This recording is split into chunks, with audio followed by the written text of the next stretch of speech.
Olane, and wicked regards to all those who care and dare to listen. This is once again JLL, recording on the 20th of July, 2022. And today I have something to say to you about the moral responsibility of transgression.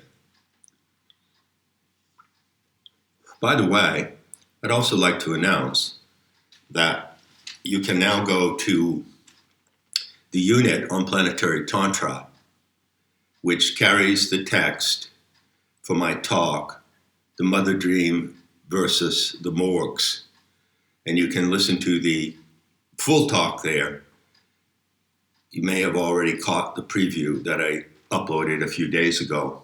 And I urge you once again to download the War of Games document. It's a PDF. It's a one-page document. So you can follow what I'm saying. I'm likely to refer to that document off and on in future talks. Also, I'd like to remind you or invite you once again to go and listen to the talk In the Beauty of Anthropic Dreaming. Now, these are talks that are found in units on Nematta that are freely available to any registered visitors. So once you log in as a visitor in the upper right-hand corner, and you go to Planetary Tantra and go and find the link to those talks, you can hear them and listen to them at your leisure or download them. Also, I want to point out that when you go to Planetary Tantra for the first time, you need to click the square that says Start Course, or if you're returning, Continue Course, and then you have access to everything that is in Course 16 on Planetary Tantra, and that is a lot of stuff. So today, I'm a little froggy this morning. It's early in the morning here, and I came down to my studio, my office, the den of the wolf, as it were, thinking about something that came up last night. And it occurred to me that I would talk to you about it. This is not a Nematta preview, so I don't know how long it will run. But it occurred to me that it's a subject that comes up often in what I do as a teacher on the internet and as a writer. For example,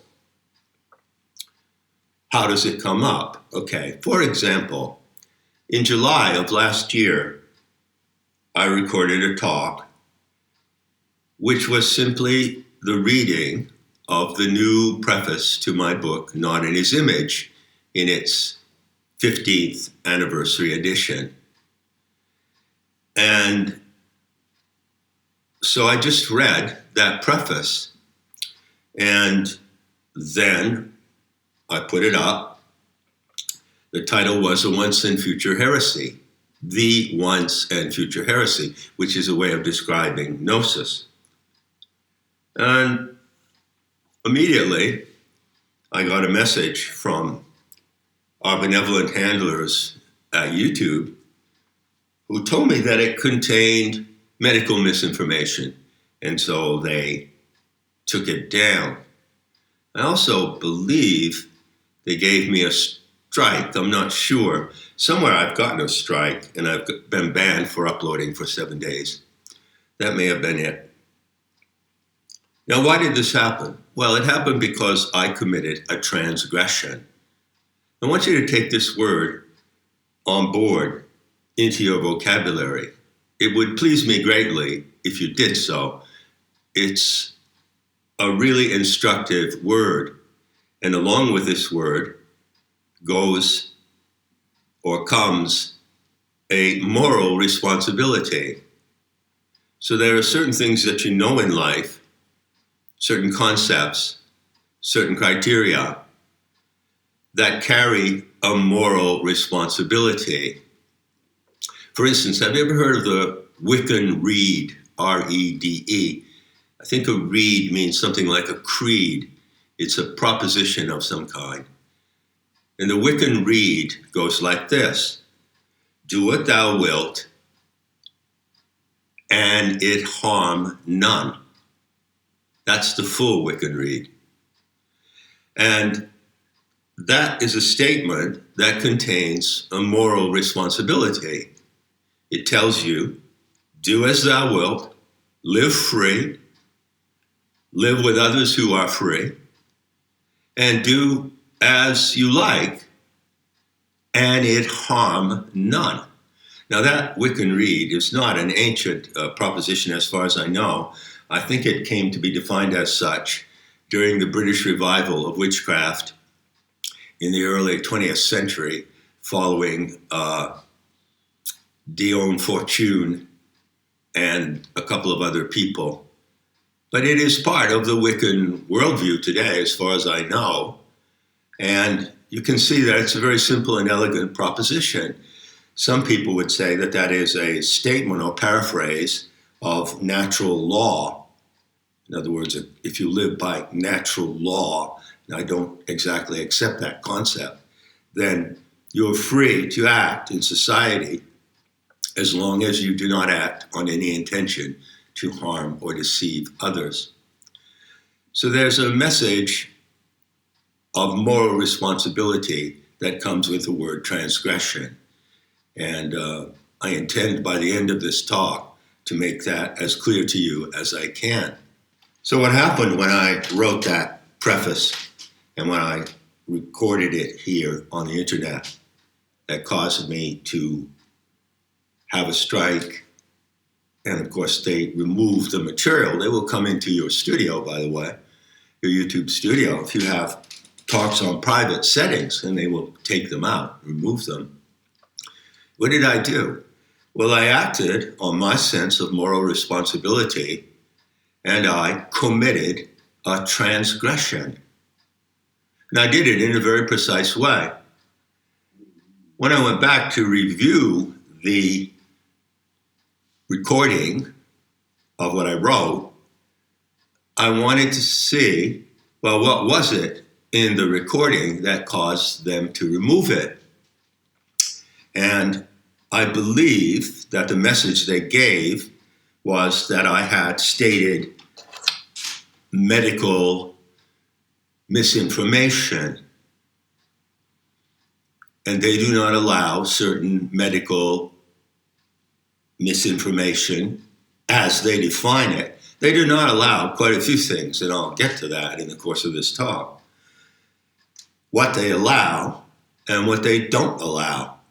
So there's one sentence in that preface in which I state that such and such is a provable fraud.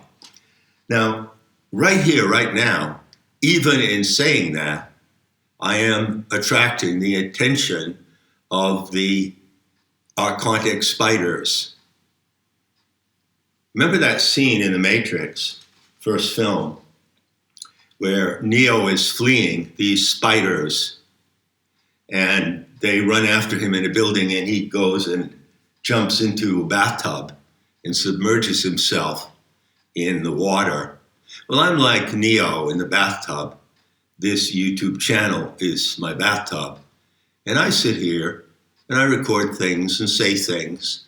And sometimes I duck my head down under the water because I know that the internet spiders, the YT spiders, might probably be crawling around looking for me, you see. And in this case, I wonder about something. I don't know exactly how all this works, of course, but I'll give you my general understanding.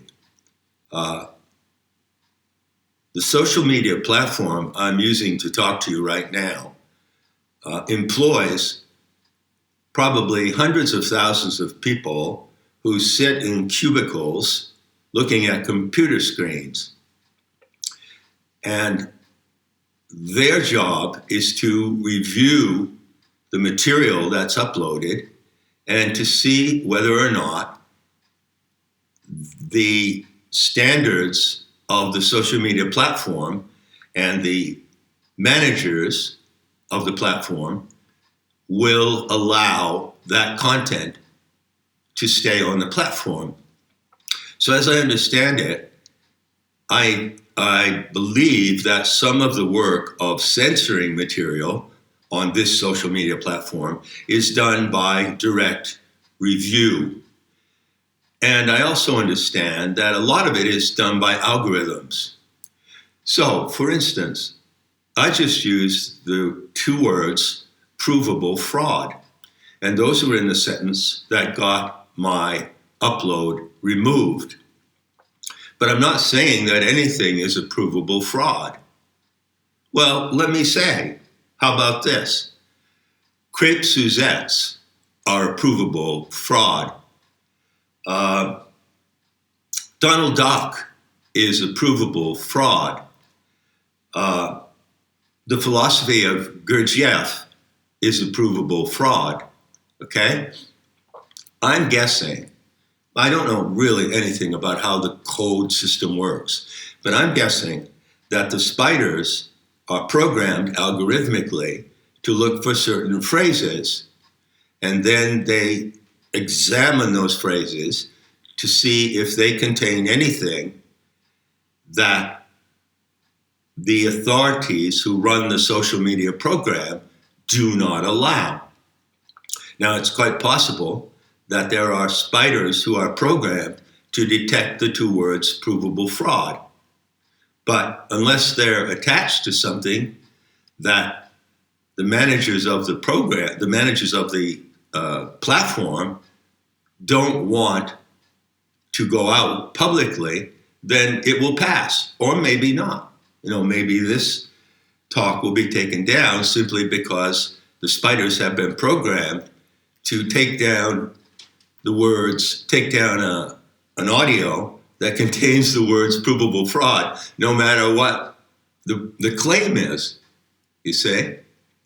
So I claim that the Three Stooges are a provable fraud, and maybe they'll take this down. So that's something about how they work. They do it by personal review of content, and they do it by using the algorithmic spiders, right? So this whole issue, that particular incident, which was rare, surprisingly rare for my channel, brings to mind an issue which I've been contemplating. I was thinking about it last night, and since it came up the first thing in this morning, I said, well, I think I'll go out there and talk to my friends about it. And I'll put it in the form of a question. What does the mainstream media not allow you to condemn? Let me put it in the form of that question. Well, what does this particular mainstream social media platform, because that's what it is, what does this platform, more exactly, those who run the platform, not allow you to condemn? And of course, that question suggests another question. Well, what do they allow you to condemn? And that's actually what I've been thinking about. That's actually the thought I want to share with you. What do they allow me to condemn and get away with and not have my channel receive a strike and not have the content removed? That's my leading question. How do I relate that to transgression? Well, I'm going to say that if I say something now or in any other audio that transgresses their standard of what is allowable, then they will take it down. They will remove it, censor it. So transgression is against something. To speak transgressively is to say something that certain other groups don't want you to say. Okay? And what is the essence of transgression in the world today, in the world of social media platforms? Well, you transgress against those who manage those platforms when you expose something that they don't want to be exposed. So the moral responsibility of transgression is to oppose and expose something, a program, a statement, an assertion, to speak against something. And in every single instance that I can think of,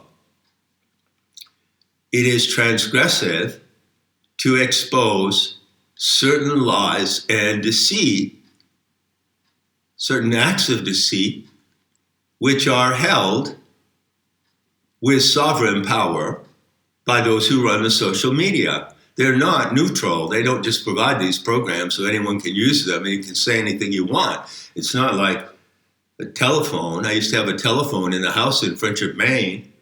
It was on the wall in the hallway. And I could pick up the telephone and call someone. I'd say anything I like on the telephone. But you can't say anything you like on YouTube or a lot of other mainstream social media. Why not? Because those who own, control, and manage those media have their own set of standards. And they have decided what they're going to call misinformation, disinformation. And they have decided what they will not allow you to condemn. That's the whole picture here. You see that? So let's talk about what I am allowed to condemn. How about that? I think about this often. And not just me, by the way, but what you as well. If you had a YouTube channel, you wanted to come on and speak your mind, talk about what you know, maybe expose some lies or deceit, propaganda, mind control that you see happening in the world. So what would you be allowed to condemn? By the way, that's passive voice. You are allowed. You want to be careful about using passive voice because one of the things that it does is that it obscures the subject of the action. So if I say, you are not allowed to condemn so-and-so, that's passive voice.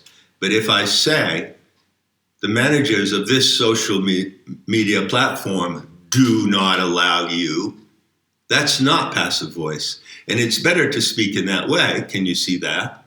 Because it actually names the subject or agent of repression and censorship. So anyway, warning about passive voice. So let's look at what the social media platform managers still allow me and you to condemn. Now, come along with me. I'm just going to run through a series of topics or issues or subjects more or less randomly and put out the question and see if this looks like something that the managers will condemn. Homeopathy is a provable medical fraud. If I made that statement, would they strike my channel? If I said atheism is proof of intellectual incompetence, how about that? Can I condemn atheism? Do the managers allow me to condemn atheism? Do they allow me to condemn Christianity? You know, I spend a good deal of time, I spend a lot of words written and spoken in condemning Christianity. Some people would say I'm the biggest enemy of Christianity on the planet. The deceit of Christ. Do they allow me to, what's the word? I'm looking for the term. Badmouth Christ and Jesus Christ. As far as I know, I'm allowed to badmouth the Lord as much as I want. Well, do they allow me to badmouth Muhammad and to criticize and condemn Islam. I don't know about that. There's a question mark hanging over that one. Do they allow me to condemn Mormonism or Theosophy or Anthroposophy, which I condemn deeply and consistently?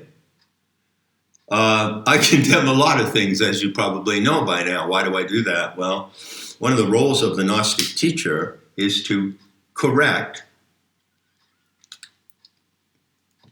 erroneous and deceptive concepts, and to correct mental errors, to correct syntax, to correct the wrong, deceiving use of words. So I do this a lot.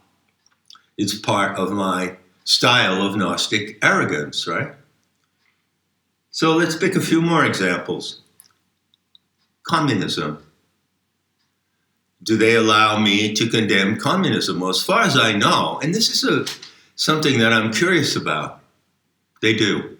So how come I can go on the internet and condemn communism openly?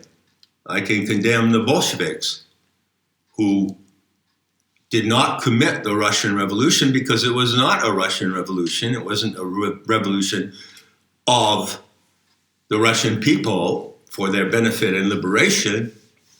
In fact, it was a horrific orchestration against the Russian people, as Solzhenitsyn and others have explained. But I think I can condemn Bolsheviks. I can use the word Bolshi. I can condemn Maoism.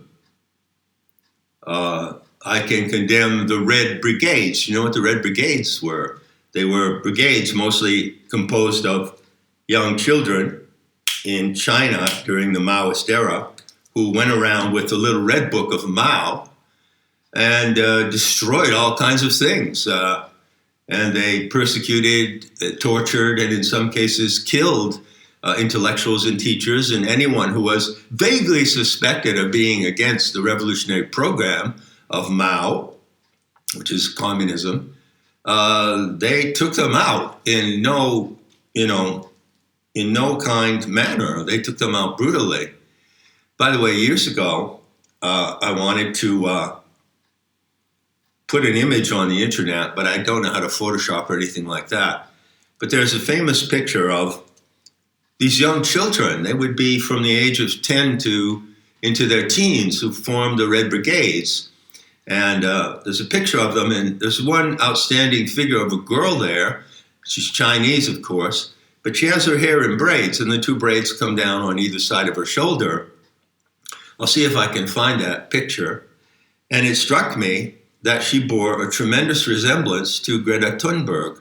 And I wanted to do a Photoshop that put her face and Greta Thunberg's face side by side, because Greta Thunberg is in a way the equivalent to a Maoist enforcer of the Red Brigade. Now, will the managers of this program allow me to say that? Can I condemn Greta Thunberg? I don't know. I think I might be able to get by doing that. So, Red Brigades, yeah. And there are Red Brigades today. They exist today. The equivalent of them. They're called social justice warriors. So can I condemn social justice warriors? Their behavior, their attitudes, the uploads they put on the internet, their ideology, for instance, gender ideology. Can I condemn gender ideology? Well, probably not. Probably not. Now, as I put these questions to you, and obviously many topics come to mind, don't they? I'm sure they're racing through your mind as I speak and as you listen to my words. It occurs to me that there are two cases, roughly speaking. There are certain things that I can just condemn to the end of time, like Christ, the figure of Christ as the representative of humanity, or the ideal human being, or the divine human hybrid. And I've done this extensively. And communism. I can condemn communism up to a certain point. I'm pretty sure that I can speak transgressively against communism as long as I leave out certain factors. The same thing is true, say, for the slavery trade between Africa and the United States. Now, of course, many people in the mainstream media, including people who are sympathetic with those who run these platforms, will outrightly condemn that slavery, that slave trade, right? And very often, as they do so, they will project that condemnation strongly toward a particular target, which is the white racist, whitey, the white man. But if I were to speak about the African slave trade and condemn it as morally reprehensible, then I might be inclined to refer to certain facts of the case. Like a detective, I have a case file in front of me. I'm going to give you the facts of the case. I'm going to give you the evidence that I've found. The facts, ma'am, just the facts, as Sergeant Joe Friday used to say on one of the earliest TV series about cops. And if I presented those facts, and among those facts, I made a specific reference to who exactly it was that ran the slave trade, that owned the ships, that owned the shipping companies, that might be transgressive, and that might cause the managers of this platform to remove that material and give me a strike. So there are certain cases in which, yes, you can condemn topics, subjects, ideologies conditionally, as long as you leave out a certain factor. And there seem to be other cases where you can condemn things unconditionally, like I can condemn theosophy unconditionally. I can not condemn communism unconditionally. You say, I have to be careful not to state certain things that I find in the body of evidence about who created communism and who is running the communist program today, which is known as the Great Reset of the globalist overlords.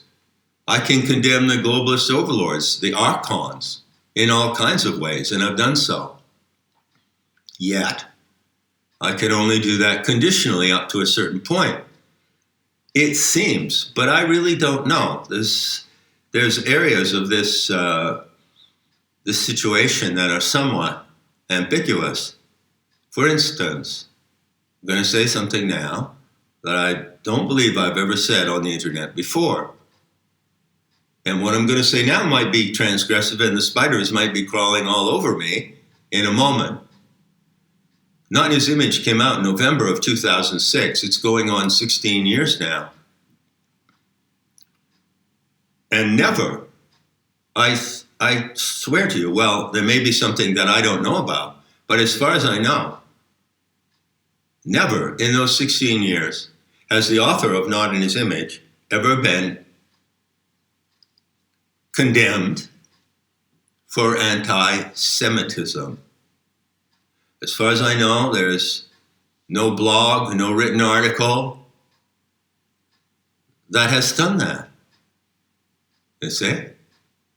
So, a massive amount of what is written, what you find written in Not in His Image, is extremely transgressive. And yet, no, apparently, no one has come out to attack me on that, which is curious, wouldn't you say? And likewise, a large part of the material that is available today in my talks, not only on this channel but elsewhere, contains transgressive statements regarding that of which one cannot speak. Now, I'm sure that in the process of listening to me now, you might have thought about that saying, which I believe is attributed to Voltaire, although I don't know if it's correct or not. If you want to know who controls the world, think about who you cannot criticize, right? So yeah, we're in that area. That statement is relevant because obviously those who control this social media platform refuse to allow certain people or certain ideologies or groups to be criticized. But on the other hand, what do they allow you to condemn and criticize? Let's go back to that again. Let's run through a few more examples. How about this one? Can you condemn quantum physics? Can you condemn Einstein and Max Planck and the other founding fathers of quantum physics, relativity theory, string theory? These are scientific topics. They are scientific theories and paradigms. Can you condemn them without risk of what you say being censored and removed? As far as I know, you can't. And I've done it a lot, as you may know. Now, suppose I say that Scientology is a provable fraud and a dangerous cult. I'm not the only one who said that, by the way. Can I get away with saying that? As far as I know, I can condemn Scientology. You see? And it goes on and on. Think about it. Come up with a few examples of your own. And as you reflect on these examples, ask yourself this question. Well, how come the controllers of the social media platform, where you would express your transgression publicly, still allow certain things? They still allow you to condemn certain things, some conditionally and some unconditionally, but they absolutely don't allow you to condemn other things. For instance, can you condemn or speak transgressively against transsexualism? Well, you can try, but you need to be really, really careful, because the managers of the social media programs, for one reason or another, and I can only speculate, have a vested interest in protecting that movement and in supporting and endorsing certain aspects of gender ideology, which is, by the way, a feature of Marxism. So can I condemn Marxism? Yeah, I can condemn Marxist ideology. I can condemn critical theory and the Frankfurt School, more or less, up to a certain point. There's a certain boundary beyond which you can't go, or if you go, there will be consequences. So I can condemn Marxist ideology, and I can point out the fact that in the 10 planks of the Communist Manifesto, you find one that calls for the destruction of the family. And you can point to the evidence in the file, and it's a really thick file, that shows that the Marxist Bolsheviks from the beginning were intent upon destroying gender relations, heterosexual gender relations, and marriage under the banner of sexual liberation, right? So I can condemn all that. I can cite the historical facts, the documents, the firsthand evidence up to a certain point. But I don't believe that if that were I to make certain transgressive statements about transsexualism, that the managers of the platform would allow me to get away with that, you see. Nevertheless, Jordan Peterson, who just was banned from Twitter a while ago, big event in the world drama, can use his platforms to openly come out and condemn gender ideology, as can Matt Walsh, who recently released the controversial documentary, What is a Woman? And they can do that. They have done that.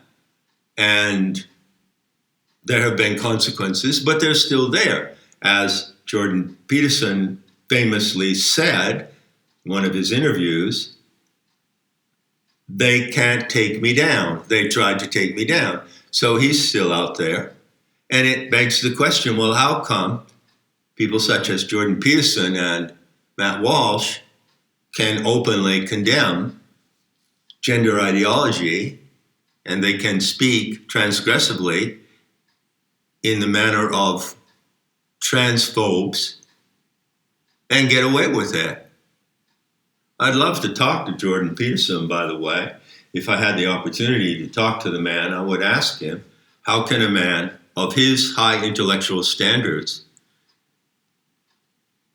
an individual obviously with a brilliant mind and critical faculties, how can it be that he has chosen, if this is actually the case, to be a Christian and adhere to the Christian faith?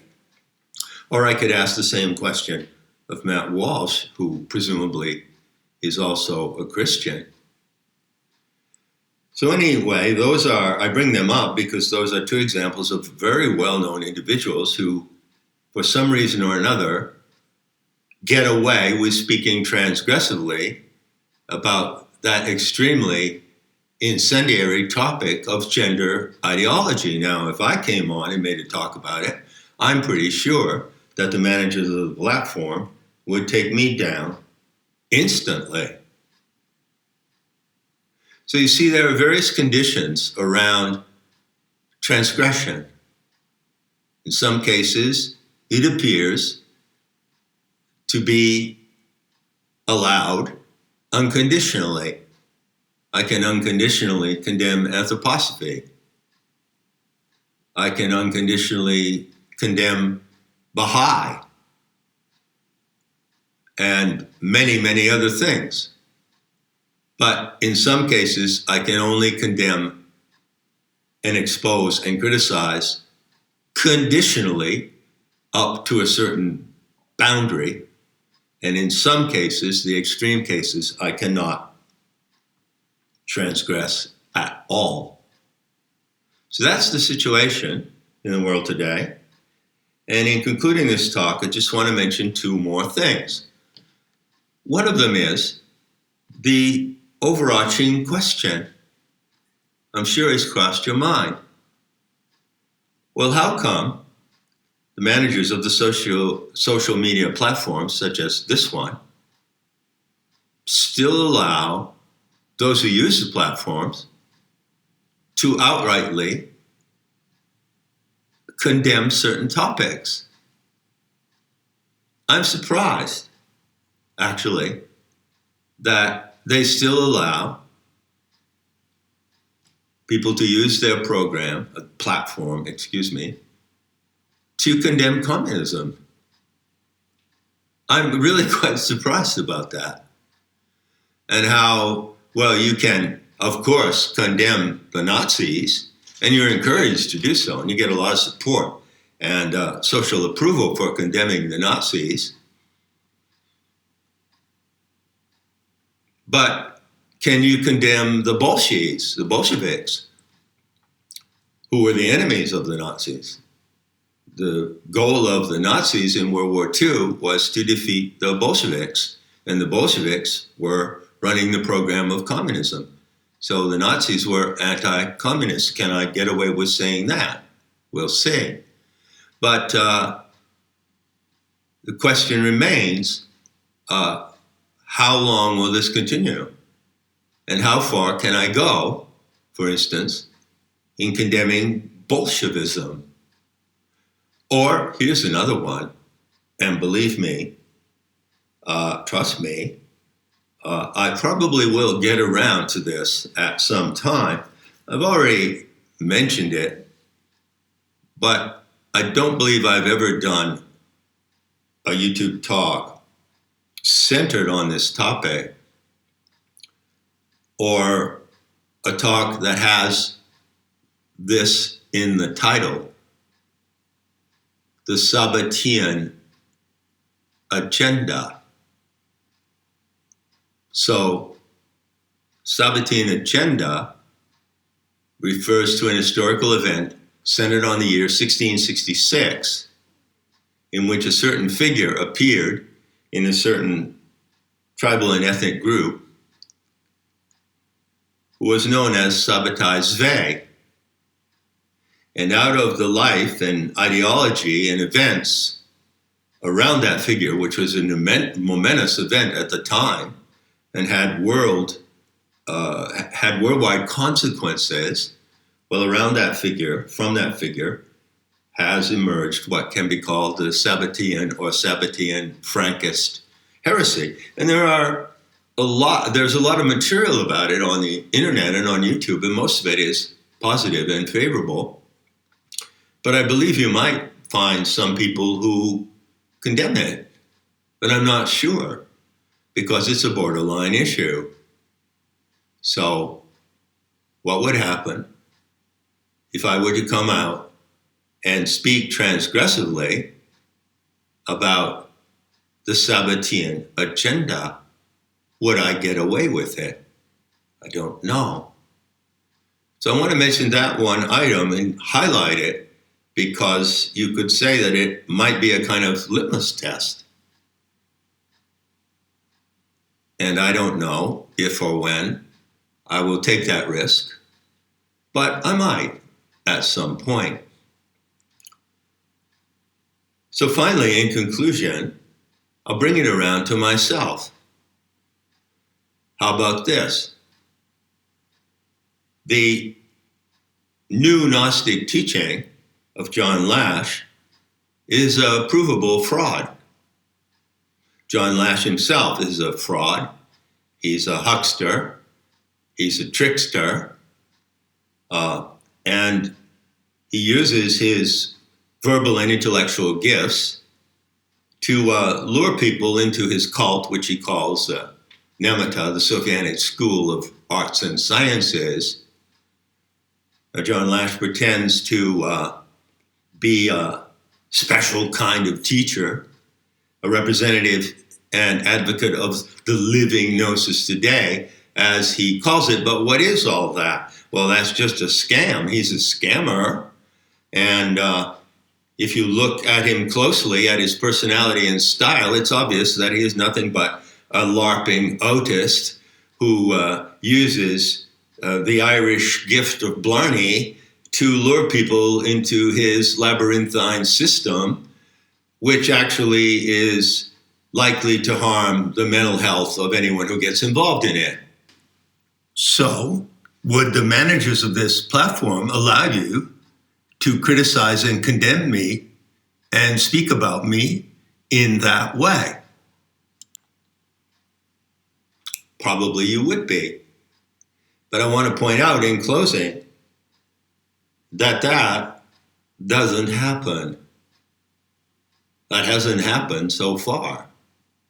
Now, sure, here and there on the internet and on blogs and perhaps on some little-known YouTube channels, there are people who come out and criticize me and condemn me, not as strongly as I just did in those exact words, right? But how come there's not a massive program to condemn the teachings of John Lamb Lash and to expose what he calls the Sophianic message as just another spiritual scam? Well, I welcome anyone to do that, and I'd like to see you try.